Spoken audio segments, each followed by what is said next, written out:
Hi, I'm Kristen Goodwin. On this episode of the Fox News Rundown, President Trump and tech companies clashing yet again. Facebook and Twitter removing a video from the president and his campaign's accounts, claiming it spreads coronavirus misinformation. The move re-sparking censorship accusations against these platforms. Media Buzz host Howard Kurtz shares his insights on these social media companies policing content and details whether he thinks they are specifically targeting the commander-in-chief. And with polls suggesting 2020 may be an uphill battle for the president, Fox News senior political analyst Brit Hume says Mr. Trump should be looking to late Republican Congressman Jack Kemp and some of his bold ideas to win re-election.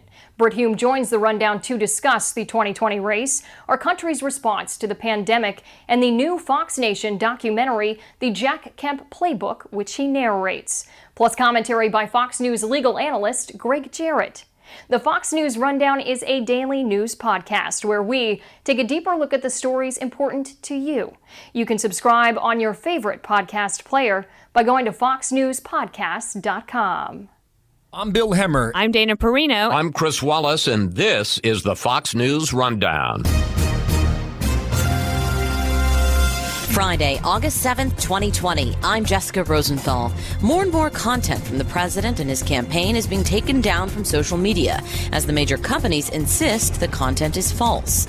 But are they walking a fine line? I think right now Facebook, Twitter, and Google, they've got two choices. Either they step up their game on policing their own content, or the government is going to get ticked off and do it for them. I'm Lisa Brady. Polls suggest 2020 may be an uphill battle for President Trump. Could revisiting a former quarterback's playbook be his key to re-election? Well, taking a page out of Jack Kemp's playbook in terms of his outward attitudes toward people would certainly help, although it may be too late for Donald Trump, because people have figured out what they think of him. And I'm Greg Jarrett. I've got the final word on the Fox News Rundown. On Thursday, President Trump went to Ohio, and during his visit, he said this about his Democratic opponent in the presidential race, Joe Biden. He's against God, he's against guns. He also said the other side is against religion and the Bible. Now, some will probably disagree with those statements, possibly very strongly, and argue they are false. But what happens if video of the president saying those things ends up on Twitter or Facebook, courtesy of the Trump campaign or a PAC? Will the social media companies take it down? Because that's what Facebook and Twitter just did with a clip of President Trump saying this on Fox and Friends. Children are almost, and I would almost say definitely, but almost immune from this disease. Twitter blocked the Trump campaign from tweeting again until it removed the video, and Facebook just removed the content, saying it was false information about the virus. It's been quite a journey on this front for Facebook. CEO Mark Zuckerberg had resisted flagging political content. He told Fox's Dana Perino in late May. We have a different policy, I think, than Twitter on this. I just believe strongly that Facebook shouldn't be the arbiter of truth of everything that people say online. They had continued to support political ads, even after Twitter had said they would ban ads. But after several vocal employees blasted Facebook for allowing certain posts, namely from the president, and some businesses boycotted, the company began to remove and flag more content. Facebook shifted its stance. Well, I know what the president and his allies say, which is that Facebook, Twitter, all of Silicon Valley are biased against him and the Republican Party and conservatives, and they are in the process of seizing upon that to say this is one more example of bias. Howie Kurtz is the host of Media Buzz on Fox News. But the way that the social media giants look at it is that they are taking a very firm line against anyone, but of course the president attracts the most attention, who spreads what they deem to be COVID-19 misinformation. And look, the president, I think, could have chosen his words more carefully. He said kids are almost immune. The CDC figures show that 7.4% of cases are children under 18, so they're obviously not completely immune. Right. But there was some misreporting on this. The Washington Post had to run a correction after saying that the president had been taken down on Facebook and Twitter, that the president had been barred temporarily from tweeting. It was actually the Trump campaign. Yeah. Howie, what is going to happen with social media? Because it sounds like there's a lot of There is a lot of talk in Congress, and it's not just on the Republican side, right, about the liability protection that is afforded to social media under what we know as Section 230. If you aren't acting solely as a bulletin board, right, for everything, and you are flagging content or taking it down, even whether or not you love or hate the president, does that put you in a different category? You know, these social media companies don't have a lot of friends these days. You think a few short years ago when Mark Zuckerberg was like a folk hero, movies were being made about him, Jack Dorsey of Twitter, the same thing. Because for people on the right who, as I mentioned earlier, have this distrust of the Zuckerbergs of the world, any time that they act to take down content that emanates from the GOP or conservative side, that side cries foul. But the Democrats aren't big fans of tech either these days. In fact, Elizabeth Warren, when she was a presidential candidate, wanted to break up Facebook because they feel that Facebook isn't and its brethren aren't doing enough to regulate the content on their sites. Here's the deal. They've gotten away for years. They've made zillions and zillions of dollars, free content that all of us provide. And they say, oh, we're not media companies. We're just a bulletin board. We're like the electric company. Right. Anybody can put it wherever they want. Well, that's no longer going to cut it because people do post hate speech, bullying, threats, disinformation, and sometimes, as we saw in the 2016 campaign, outright foreign propaganda. So Facebook and Twitter are now trying to step up and be a little more vigilant about taking down stuff that is just plain wrong, particularly when it comes to the pandemic. But it costs a lot of money. They haven't wanted to spend a lot of money. And I think this middle ground that they have where they only do a few things selectively is not going to fly. And they are risking a backlash that could end up with some government regulation. Yeah, what do you think is going to win out? This whole antitrust argument that the Democrats are pushing, or this Section 230, you lose your liability because you're essentially a publisher argument that more conservatives are pushing? I think they have more to fear from the conservative side because there is a special exemption for social media companies that a regular media company would not have. When something is broadcast on television, when something is published in the newspaper or online, you can be sued for libel. You can be sued for defamation. They have this sort of exemption that says, well, it's somebody else's content, and we didn't really look at it very carefully. I just don't think that's going to fly. The antitrust thing seems to me to be punitive. These are fabulously successful companies because they created products that people want to use, and they give them away for free, except they get all your data, and you get a lot of targeted advertising that you don't like. So I think it's a stretch to say they can be broken up under antitrust laws. I'm not sure what they did that was illegal. I do think they have been mismanaging both privacy issues and this whole issue of content policing in a way that is now coming back to bite them. I want to ask you, it seemed like Facebook for a while was trying not to really get that involved, right? That, Mark Zuckerberg famously said, we don't want to be the arbiters of truth. Meanwhile, Twitter was basically going to town, right? Basically this year, Twitter started to really shift its tactics with the president's content, mostly the president's content, it seemed. What happened? Why did Twitter seemingly shift this year? Was it the virus, an election year? What happened? I don't think you can divorce what's happening right now from the fact that it is an election year. I am sure many of the people who work for Twitter would love to see President Trump out of office. That's not to say that I think that everything they do is biased or aimed at only one side of the political equation. Now, if they were to be equally aggressive against prominent Democrats, Joe Biden just isn't as much of a controversial force on social media, so he doesn't get as much of this. But even other prominent Democrats, then I think they could make the case that they are being even-handed. But it seems like the combination of the coronavirus, the racial violence and protests, and the fact that we have an election going on has sort of made everybody intensify their efforts. And Facebook, what do you think happened there? Why are they sort of, I don't know if the word caving is appropriate, but they certainly seem to do an about-face from we're not the arbiters of truth and we're not going to dictate what content is allowed to now they are sort of more involved in this in much the same way Twitter is. What do you think happened there? Was that because of the boycott that they shifted their stance?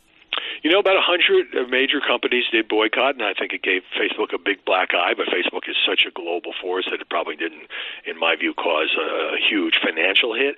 I think Zuckerberg just got embarrassed. I think Mark Zuckerberg, his position was untenable. Well, we'll let the marketplace decide. Anybody can post whatever they want, and I'm not going to get involved in being the arbiter and so forth, except when you are. And so if you make exceptions for the pandemic, and then you make an exception for the campaign, then you make an exception for misinformation about this or that, then you are in the content policing business, and you can't be a little bit pregnant on this. And I think Zuckerberg, with some of these well-publicized controversies, in the end had no choice. Now, he's still sort of dipping his toe in these waters. I think right now Facebook, Twitter, and Google, they've got two choices. Either they step up their game on policing their own content, or the government is going to get ticked off and do it for them. I prefer they did it themselves.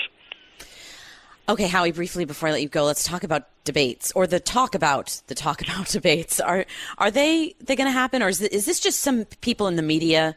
Is this more of a media related issue to talk about whether or not we should even have them?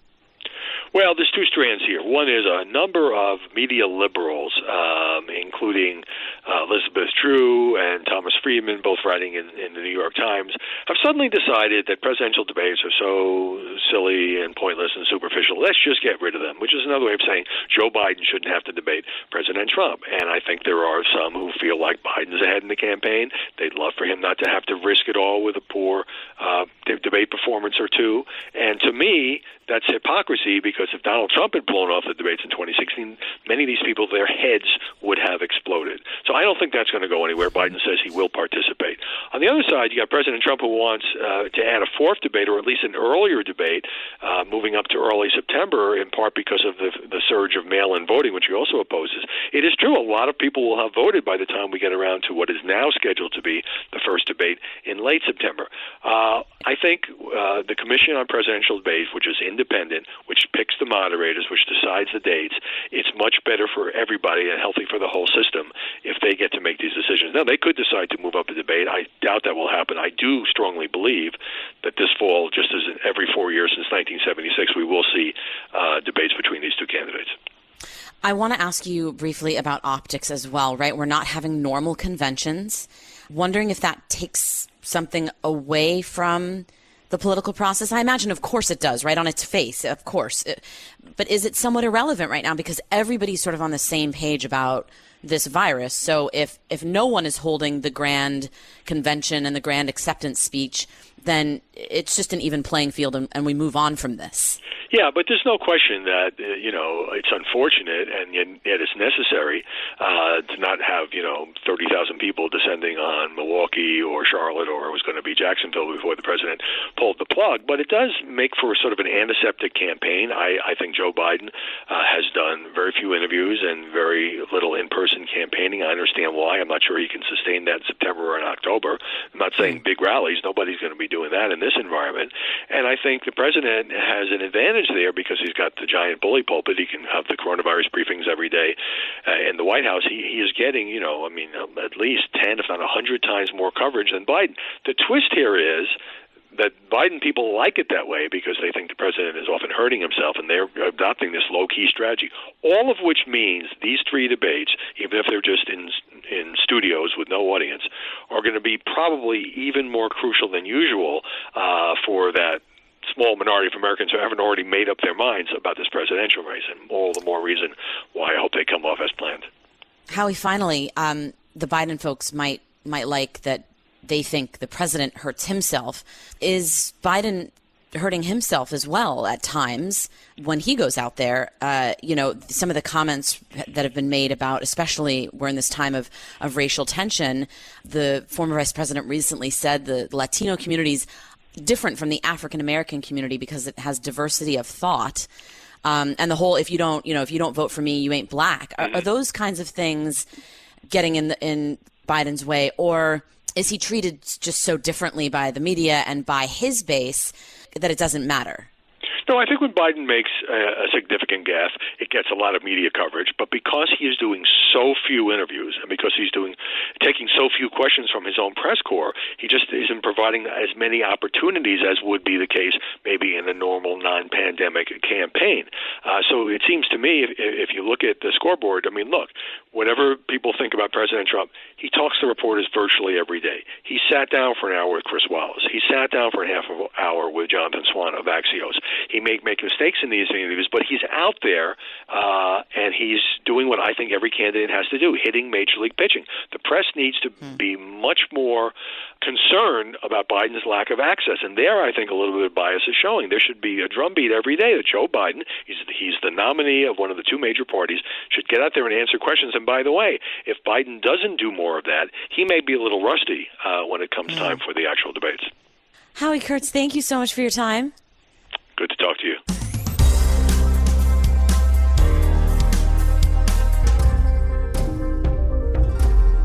This is Gregg Jarrett with your Fox News commentary coming up.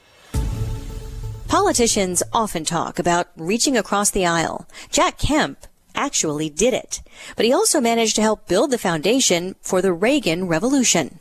It's time to renew the American promise and to recapture the American dream and to give our nation a new birth of freedom with liberty, equality, and justice for all. That's what it means to be a Republican.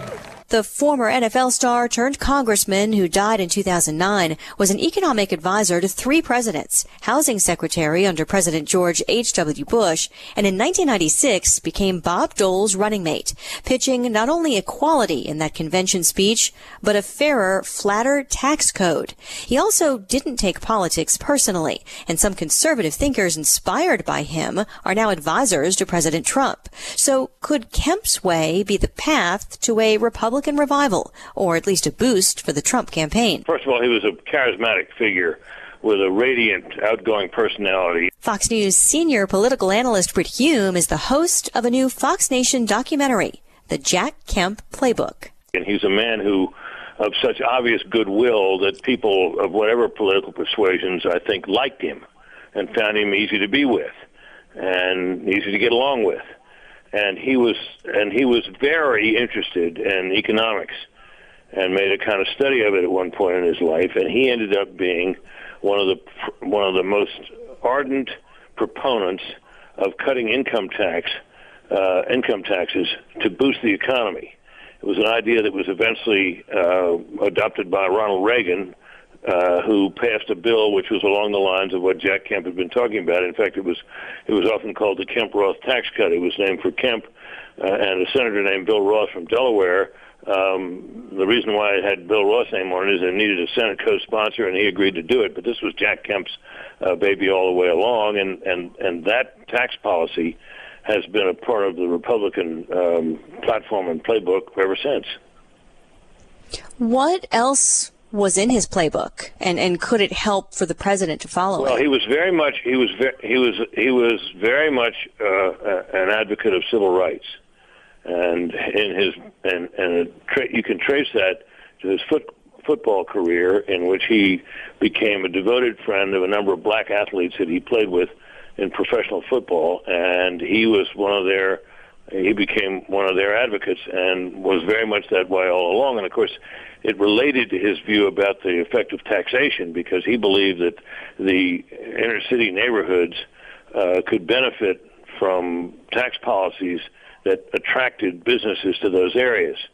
So those were two issues that were very important to him. He was otherwise a relatively conventional Republican, but on taxes and on civil rights, he stood out. I know that he was also a proponent of getting government out of the way when people needed help. Well, yeah,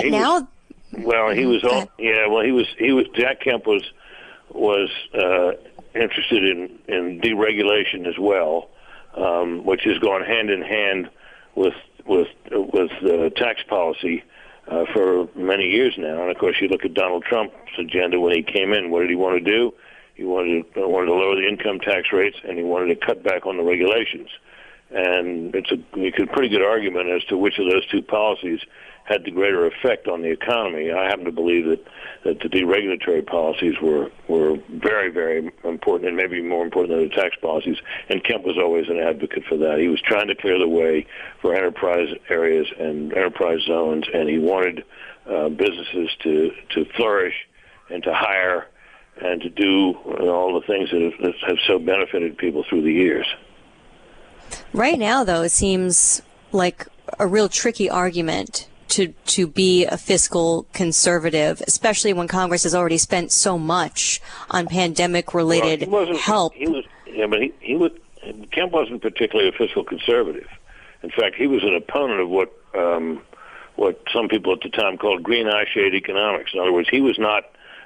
His greatest goal was not to reduce the federal deficit. His greater goal was to grow the economy, and he was. And if it was required to borrow money to do certain things, he was for that. All other things being equal, he would have been happy to see spending lowered, but there was not a big priority with him ever. Do you think that right now, for the president and other Republicans running for re-election, it is complicated, though, because, obviously the Senate GOP bill is about a third as big as what the House most recently passed for coronavirus relief. But it's still $1 trillion, even if that bill were to pass. The levels of debt that we're accumulating now are so staggering that it's impossible to believe that there won't be a very severe day of reckoning when all of this bills have to be paid.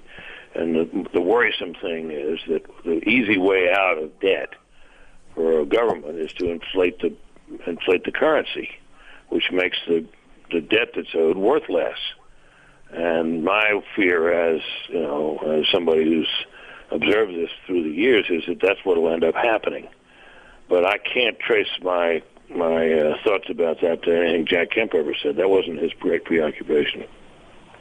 I know you've interviewed former New York Times journalist Alex Berenson on the Rundown, an outspoken critic of some of the public policy decisions and also media coverage during the pandemic. How do you think we are handling this crisis as a country?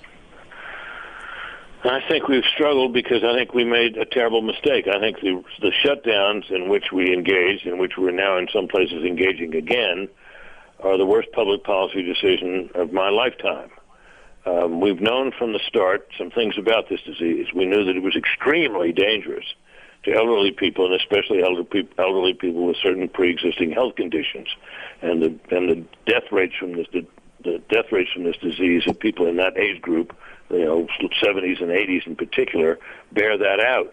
We've also known that children are largely invulnerable to this disease, that very few of them catch it, and there's very little evidence that they spread it very effectively. And when we've shut down the schools, nonetheless, presumably, I think, ultimately for the benefit of the teachers who may be worried about this, but the evidence that kids spread it to teachers in any major way is pretty lacking as well. So that, in my opinion, was a terrible mistake. And shutting down businesses the way we did has deprived people of work. It has deprived families and of course, with the schools closed, families didn't have daycare. People couldn't work, even those that might have jobs. Some of the millions of jobs lost started to return as states started to reopen. But it's too soon to know how many jobs aren't coming back, just how many businesses have failed. But there are many. And the recent surge in coronavirus cases has led to a rollback of reopenings, threatening some businesses that did survive the first round. Hume says there are severe costs that can't fully be calculated yet. The danger to children's health, the danger to mental health of people who have been cooped up for long periods of time, the danger to families who have been cooped up. But all of those things are real, and they were not part of the argument. When the decision was made, when these decisions were made, they were all about one thing, and that was beating this disease. But that wasn't the only issue that faced the country, because beating the disease has its own ancillary costs, collateral damage, and the collateral damage from this has been very severe indeed. And I don't really blame Doctors Fauci and Birx, although they've made some mistakes, and some of them were quite real and serious, because their only job is to fight the disease. But for the government as a whole, we needed a much broader perspective on this whole matter. We didn't have it, and I'm not sure we have it yet. Do you think that President Trump, not just for this, but overall, has a playbook, or is he really just winging it? Well, he has a playbook to some extent. Remember, he promised to do a number of things. in his campaign in 2016, and he's tried hard to keep those promises. He hasn't always succeeded. Presidents don't always succeed in keeping all their campaign promises. But that has constituted kind of a playbook. What he doesn't have right now is a fresh new set of proposals to constitute a reelection agenda. He talks about certain things, and he talks about infrastructure measure and so on, which has talked about for a long time. But he hasn't really sketched out a new platform for his presidency if he gets a second term. And as a political matter, it would be very helpful for him to do that. Well, one more thing, and you've covered a lot of elections. Any idea where this one is going, or if maybe taking a page out of the Jack Kemp playbook would help the president at this point? Well, taking a page out of Jack Kemp's playbook in terms of his outward attitudes toward people would certainly help, although it may be too late for Donald Trump, because people have figured out what they think of him. But remember this about Donald Trump. He's behind. I don't think there's any doubt he's behind. He was behind 4 years ago at about this stage as well. He's behind nationally. He's behind in most of the battleground states. And you can tell he knows that and believes that by the mere fact that he's the one that wants more debates. Candidates who are leading in presidential elections want fewer debates. That's just how it works, because you don't want to take the chance that something could happen in a debate that would change the course of the election. I'll be surprised if they get 3 debates. That would amaze me. But Trump has some time, but he needs an agenda, and he needs to discipline himself against doing the things that people find obnoxious. He did that in the closing weeks of the 2016 campaign. For the final 6 weeks or so, I'd say, he basically stopped with the tweeting.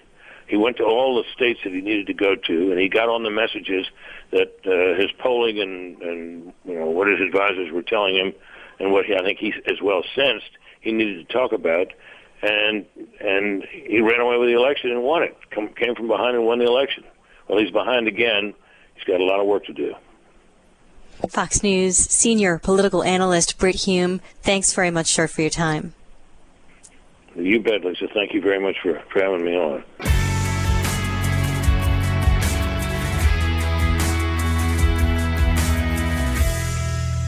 From the Fox News Podcasts Network. Subscribe and listen to the Trey Gowdy Podcast. Former federal prosecutor and 4-term U.S. Congressman from South Carolina brings you a one-of-a-kind podcast. Subscribe and listen now by going to foxnewspodcasts.com. Rate and review the Fox News Rundown on Apple Podcasts or wherever you listen.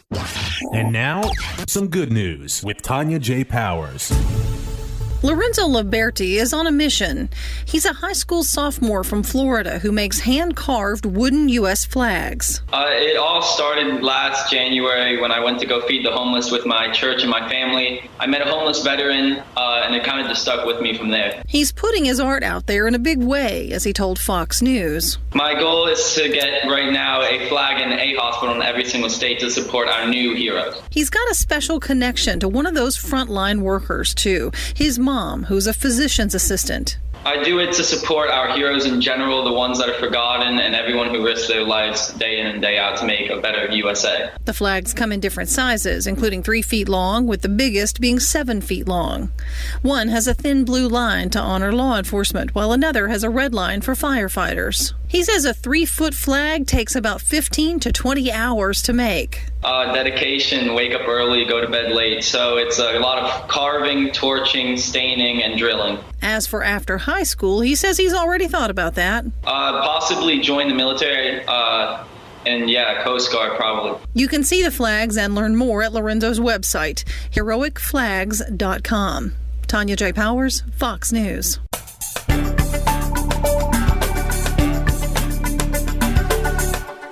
It's time for your Fox News commentary. Gregg, Jarrett. What's on your mind? Sally Yates, who served as Deputy Attorney General during a critical period as the Russia collusion hoax evolved, trashed fired FBI Director James Comey during her testimony Wednesday before the Senate Judiciary Committee. She readily agreed that Comey went rogue in his unauthorized pursuit of former National Security Advisor Michael Flynn. But of course, That was stating the obvious. It was all too easy. Comey managed to turn himself into a human piñata when he engaged in blatant acts of corruption. But like Comey, Yates was a model of prevarication on all else. She minimized her own negligence and incompetence while blaming everybody else. Some of her testimony was factually wrong, demonstrably so. Instead of owning up to her own mistakes or malevolence, Yates doubled down. She smeared people associated with the 2016 Trump presidential campaign. Unbelievably, she accused George Papadopoulos of being connected to Russian intelligence. There is no evidence of that. There never was any. In a moment of uncommon candor, Yates said she regrets that the FISA court was deceived, defrauded would be more accurate, by the warrant application she signed twice to spy on Trump campaign associate Carter Page. Yet she didn't have the courage to apologize to Page for violating his constitutional rights and ruining his life. The spying on Page was based almost entirely on the anti-Trump dossier. Declassified documents recently made public show the FBI debunked the dossier a mere 4 days after Trump was inaugurated. If Yates had done her job conscientiously, she would have known this and tossed the dossier in the nearest garbage can. But on Wednesday, Yates still refused to admit that the dossier was junk. She did admit that all the errors and omissions identified by the Inspector General were unacceptable, yet Yates was the one who accepted them without question. So much for diligence or responsible leadership. The most laughable canard peddled by Yates came as she refused to admit any bias on the part of FBI agents. Really? How about the agent who fraudulently altered an FBI document to hide exculpatory evidence while incriminating Carter Page in one of the warrant applications that Yates signed? What about all the profanity-laced tirades exchanged by Peter Strzok and his lover Lisa Page, directed at the very man they were investigating, Donald Trump? No bias there, claimed Sally Yates. Yates trashed Comey for going rogue, but the record is clear. It was Yates who went rogue as well. Both are equally unprincipled and unscrupulous. Their mutual goal was to wreak havoc on the incoming president and generate a public scandal that would damage Donald Trump.